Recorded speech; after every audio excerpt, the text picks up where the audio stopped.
നമസ്കാരം.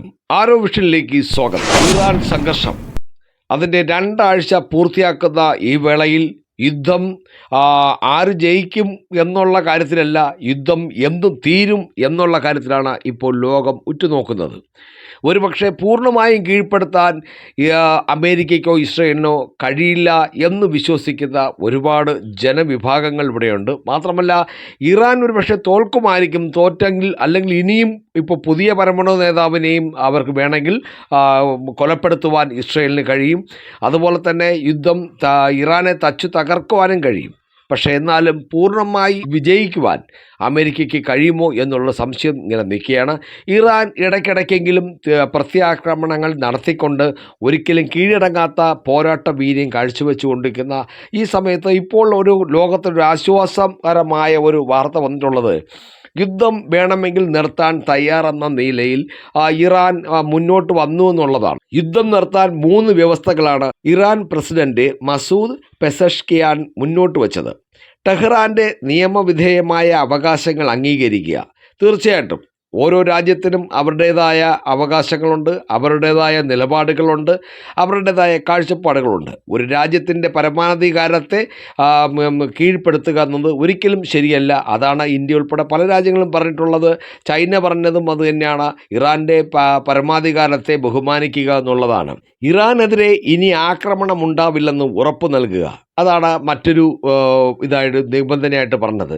തീർച്ചയായിട്ടും നമുക്കറിയാമല്ലോ, ഗാസയിൽ ഉടമ്പടി ഉണ്ടാക്കി ഇസ്രായേൽ, വെടിനിർത്തൽ കരാർ നിലവിൽ വന്നു, സമാധാനം വരുന്നു എന്ന് നമ്മൾ വിചാരിച്ചിരുന്ന സമയത്താണ് ഇപ്പോൾ വീണ്ടും ഇപ്പോൾ ഇടയ്ക്കിടയ്ക്ക് ഗാസയിൽ ആക്രമണങ്ങൾ വാർത്തകളും 30 പേരും 20 പേരും 10 പേരും ഇങ്ങനെ മരിച്ചുകൊണ്ടിരിക്കുന്ന വിവരവും നമ്മളിപ്പോൾ ലോകം കണ്ടുകൊണ്ടിരിക്കുകയാണ്. ഇടയ്ക്കിടയ്ക്ക് ഇതുണ്ടായിക്കൊണ്ടിരിക്കുകയാണ്. അതായത് എന്നിട്ട് ഇസ്രായേൽ ന്യായീകരിക്കുന്നുമുണ്ട്. അതായത് അവിടെ ഹമാസിൻ്റെ പ്രവർത്തനം ഉണ്ടായിരുന്നു, അല്ലെങ്കിൽ ഹമാസിൻ്റെ ഒരു നേതാവ് അവിടെ ഉണ്ടായിരുന്നു, അതുകൊണ്ടാണ് ബോംബിട്ടത്, അതുകൊണ്ടാണ് അതിൻ്റെ അടുത്ത് നിന്ന് സാധാരണക്കാരായ 10-12 പേര് മരിച്ചത്, ഞങ്ങളുടെ ലക്ഷ്യം വെച്ചത് സാധാരണക്കാരെ അല്ല നേതാവിനെയാണ് എന്ന് പറഞ്ഞാലും മരിച്ചു വീഴുന്നത് സാധാരണക്കാരൻ തന്നെയാണ്. അപ്പോൾ ഇങ്ങനെയുള്ള കാര്യങ്ങൾ ആവർത്തിക്കില്ല എന്നുള്ള ഉറപ്പാണ് ഇറാനെതിരെ ഇനി ആക്രമണം ഉണ്ടാവില്ല എന്ന് ഉറപ്പ് നൽകുക എന്ന വാക്കിലൂടെ ഇറാൻ ഉദ്ദേശിച്ചിരിക്കുന്നത്. യുദ്ധത്തിലെ തകർച്ചയ്ക്ക് ഇറാന് നഷ്ടപരിഹാരം നൽകുക എന്ന ഒരു 3ാമത്തെ ഉപാധിയും വെച്ചിട്ടുണ്ട്. ഇറാന് നഷ്ടപരിഹാരം നൽകുക എന്ന് പറഞ്ഞാൽ തീർച്ചയായിട്ടും ഇത് ഇറാൻ തുടങ്ങി വെച്ച യുദ്ധമല്ല. വെറുതെ ഇരുന്ന ഇറാൻ ആണവായുധം കണ്ടുപിടിച്ചു കഴിഞ്ഞു. ഇപ്പോൾ 60%, ഇനി 90% സമ്പുഷ്ടീകരണം എത്തിക്കഴിഞ്ഞാൽ അത് അണുബോംബ് നിർമ്മിക്കാനാകും. അതുകൊണ്ട് ആ അണുബോംബ് ഞങ്ങളെ ആയിരിക്കും ലക്ഷ്യം വയ്ക്കുക, അതുകൊണ്ട് കൊല്ലണം, ഇറാനെ വച്ചിരിക്കാൻ പാടില്ല എന്ന് പറഞ്ഞ് ഇസ്രയേൽ നെതന്യാഹു ചാടി വീഴുകയും അതിന് നെതന്യാഹുവിൻ്റെ എക്കാലത്തെയും സുഹൃത്തല്ല, അവർ ഒരമ്മ പറ്റ മക്കളെ പോലെ തന്നെയാണ്. അമേരിക്ക പറഞ്ഞത് ഇസ്രായേൽ ചെയ്യും, ഇസ്രായേൽ പറഞ്ഞത് അമേരിക്ക ചെയ്യും. അങ്ങനെ ട്രംപിനെയും കൂടെ കൂട്ടിപ്പിടിച്ചുകൊണ്ടാണ് ഇപ്പോൾ ഇറാൻ ആക്രമിക്കാൻ വന്നത്. അങ്ങനെ ഒറ്റ ദിവസം ആക്രമണത്തിൻ്റെ തുടക്കത്തിൽ തന്നെ മൊസാദിൻ്റെ വിവരം അനുസരിച്ച് ഇറാൻ്റെ പരമോന്നത നേതാവായ ആയത്തുള്ള ഖമനയി മറ്റ് പ്രസിഡൻറ്റും ഒക്കെ ചർച്ച നടത്തുന്ന ഒരു വിവരം പറഞ്ഞ് ആ ചർച്ച നടത്തുന്ന ഹാളിൽ ആ കെട്ടിടം തന്നെ ആക്രമിച്ചു തകർത്തു തവിട് പൊടിയാക്കി അവരെല്ലാം കൊലപ്പെടുത്തി എന്നുള്ളതാണ്. അപ്പോൾ അതിനുശേഷം തീർച്ചയായിട്ടും യുദ്ധം വേണമെങ്കിൽ നിർത്താമായിരുന്നു. എങ്കിലും ഇറാൻ്റെ ഈ ആയുധങ്ങൾ കൂടി നിർവീര്യമാക്കാതെ യുദ്ധത്തിൽ നിന്ന് പിന്നോട്ടില്ല എന്ന് പറഞ്ഞുകൊണ്ടാണ് ഇപ്പം യുദ്ധം തുടർന്നുകൊണ്ടിരിക്കുന്നത്.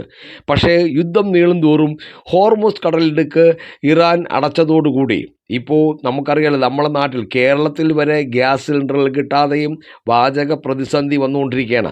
അപ്പോൾ അതുപോലെ ഇനി ഊർജ പ്രതിസന്ധി കൂടി കടന്നു വന്നാൽ ഒരുപക്ഷെ ലോകത്തിൻ്റെ വിവിധ കോണിൽ ഈ ഇറാൻ യുദ്ധം ബാധിക്കുമെന്നുള്ള കാര്യത്തിൽ സംശയമില്ല.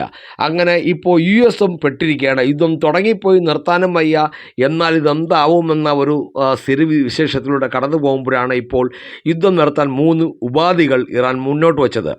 US ഇസ്രയേൽ ആക്രമണം തുടർന്നാൽ എണ്ണവില ബാരലിന് $200 വരെ എത്തുന്നത് ലോകം കാണേണ്ടി വരുമെന്ന് ഇറാൻ സൈനിക കമാൻഡന്റ് പറഞ്ഞു. ആഗോള സാമ്പത്തിക മാന്ദ്യത്തിന് മുമ്പ് 2008 ജൂലൈയിലാണ് ഏറ്റവും ഉയർന്ന നിലയിൽ എണ്ണവില എത്തിയത്. അന്ന് ബാരലിന് $147.27. പ്രതിസന്ധി പരിഹരിക്കാൻ കരുതൽ ശേഖരത്തിൽ നിന്ന് 40 കോടി ബാരൽ നൽകാൻ US, ജർമ്മനി, ഓസ്ട്രിയ തുടങ്ങിയ രാജ്യങ്ങൾ കഴിഞ്ഞ ദിവസം തീരുമാനിച്ചിരുന്നു. വിലക്കയറ്റം തടയാൻ ഇത് മതിയാകുമെന്നാണ് ട്രംപിന്റെ അവകാശവാദം. എന്നാൽ ഇപ്പോഴത്തെ പ്രതിസന്ധിയിൽ കരുതൽ ശേഖര വിഹിതം കാര്യമായ മാറ്റമുണ്ടാക്കില്ലെന്നും ഹോർമുസ് തടസ്സം പരിഹരിക്കാതെ ഈ സ്ഥിതി മെച്ചപ്പെടില്ലെന്നും വിദഗ്ധർ പറയുന്നു.